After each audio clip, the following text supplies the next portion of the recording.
To briefly introduce themselves, we've tried to convene a cross-section of organizations with a net to get much broader, a attempt much bigger and much higher, but this was almost an immediate response.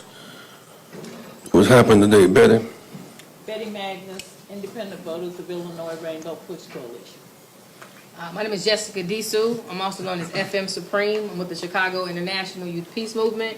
I'm also co-founder of many different millennial-led youth organizations here in the city. Bernard Jake, Senior Pastor of West Point Baptist Church. Al Penn, Consulting Group. Dr. Conrad World, the National Black United Front. Jeanette Foreman, South Shore Works, and South Shore Chatham Association. Devin Crawford, Minister at Trinity United Church of Christ. Mando Oliver, Minority Insights. Hermine Hartman, Indigo. Reverend Coleman, Lincoln United Methodist. Reverend Aaron McLeod, Trinity United Church of Christ, St. Stephen's Lutheran Church. James Compton, retired President, Chicago Urban League. Bob Starks, a professor emeritus at Northeastern Illinois University. Pastor Emma Lozano, Lincoln United Methodist Church, and our ministry, Robles de Justicia, Adalberto Church, so that represents El Paseo Boricua, Pilsen area, and Hermosa in Chicago.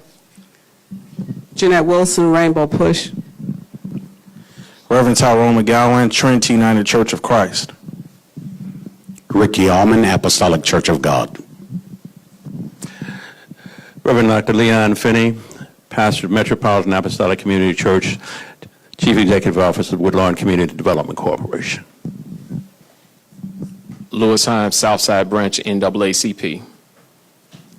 Bob Fioretti, former Alderman, City of Chicago. Okay, Reverend. The political landscape in Chicago radically changed today.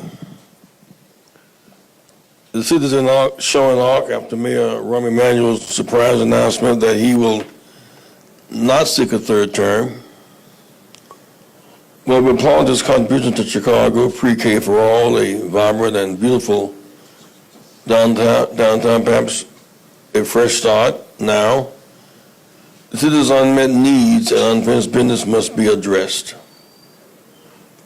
The unfinished business of violence, the closing of 50 public schools, the shuttering of mental health clinics, uneven job and contract distribution. The 9 communities in Chicago, 9, south and west sides of the city where unemployment is 20% or higher. Poverty rate hovers around 40%. It should surprise no one that these abandoned, neglected zones with span poverty, these endangered communities produce most of the city's violence. We don't know why Mayor Emanuel stepped down today, or to call it quits. He has the most money, the most machinery, the inside track. He's yet to tell his reasons for stepping down. The announcement comes one day before the start of the trial of police officer Jason Van Dyke, the killing of 17-year-old LaQuan McDonald. The case described as 16 shots in the cover-up. But critics of Emanuel has haunted the city and the mayor in the last 3 years. In protest of the mayor's initial withholding of police video of the killing and violence in general, there have been uprisings around the city, shutting down North Michigan Avenue, the Dan Ryan, and Lakeshore Drive. On Labor Day, a dozen activists were arrested as they tried to shut down the Kennedy Expressway as well, a kind of journal uprising.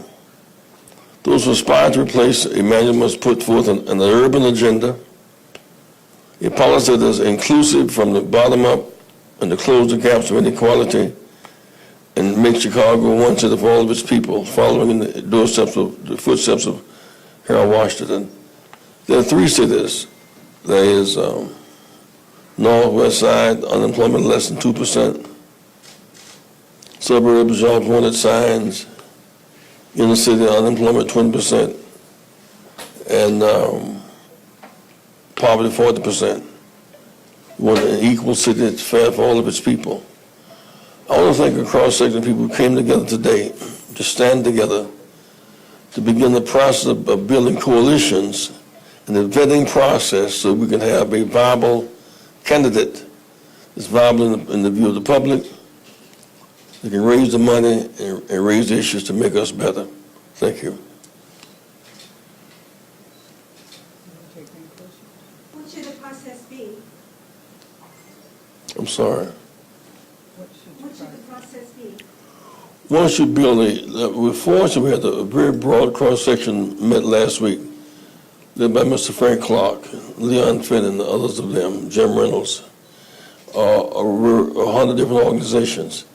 That broad cross-section was interview all the candidates, hear them out, and see which one approximates our interests. Hear everybody, what everybody has to say. For those for whom we expect the most, we need safe streets and sidewalks and parks. We need first-class schools. Schools in the city of Chicago should look like Nicoll Valley. We want on one set of rules. But we'll have to sit and hear what they have to say, and then they must hear what we have to say. So will there be an agenda, a political agenda for Livingston? There are people here who are putting forth an agenda. There are other rallies around the city today. We have a broad cross-section of us who will hear what each other has to say. When Harold ran, he put forth, I should never forget, 4 ideas which Conrad can share. Which Harold, please, when Harold would not run, Harold, you must have said, I'm in the Congress. I like my job, and I don't want to run. He said, but if I run, I need 4 things. On the plebiscite, out of which should come one candidate. We had such a plan, such a plebiscite, and Harold became the candidate. 2, 50,000 new voters mean that you're working. 3, which lives $250,000, and 4, an idea that's big enough to include whites, Hispanics, and blacks, a coalition candidate. We raised $500,000, put on 400,000 new voters. Harold felt compelled to run and could win under very tough conditions. So whoever emerges must have some poll recognition, money and ideas that can build a coalition. Is there anyone in the field currently who you think could be a coalition candidate? We don't know, because I'm sure that there are people planning right now to get in who would not plan to get in yesterday. We'll have to wait and see. In the meantime, we're working, building the base that whoever does run must launch from. Was AME Church, the Baptist Church here today, NAACP, or Rainbow Push Coalition, or the Woodland Organization. We're building a broad base of work and workers. So whoever does run, have a run an airport to take off from and the one to land at. Is the number of African American candidates still a concern? It is. That's why there must be a kind of vetting process. And the criteria will determine who comes out the process. Should the coalition candidate be a black candidate? That certainly is a critical concern here. But not limited to, but certainly there are strong coalitions, a multiracial, multicultural, will honor that commitment. There's some very qualified blacks who are running now, and the others will be in the race.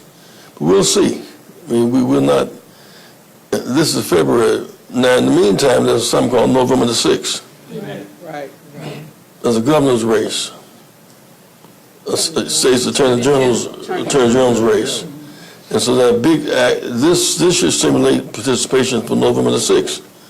Because if the outcome of November the 6th will determine a lot in Illinois and around the nation.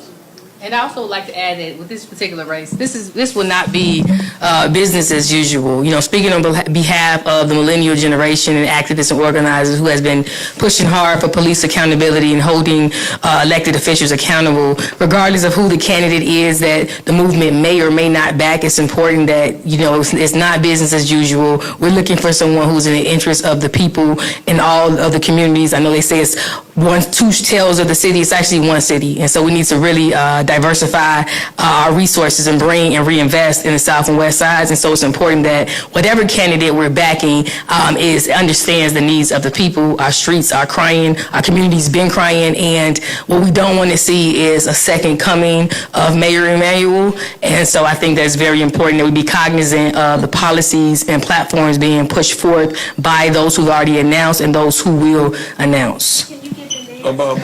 Yes, my name is Jessica Disu, D-I-S-U. I'm also known as FM Supreme. I'm the executive director of the Chicago International Youth Peace Movement. Also, there are 75% of the murders are unsolved, which means murderers are walking the street today. The murdered and the murderers are victims of a system of sickness, guns in, drugs in, jobs out. And there has been no effective plan to curtail that process. We therefore must have someone who has the capacity and the vision to make life for all of us productive and protected. Let me express my thanks to all of you for coming today, members of the media, and for the leadership we've gathered on such a short notice.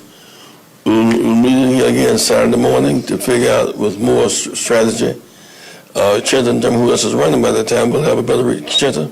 Will you insist on the consensus candidate number 1 and number 2? Will you hold a registration, voter registration?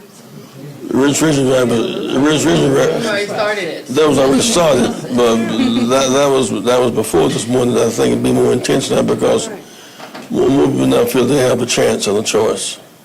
Thank you, friends.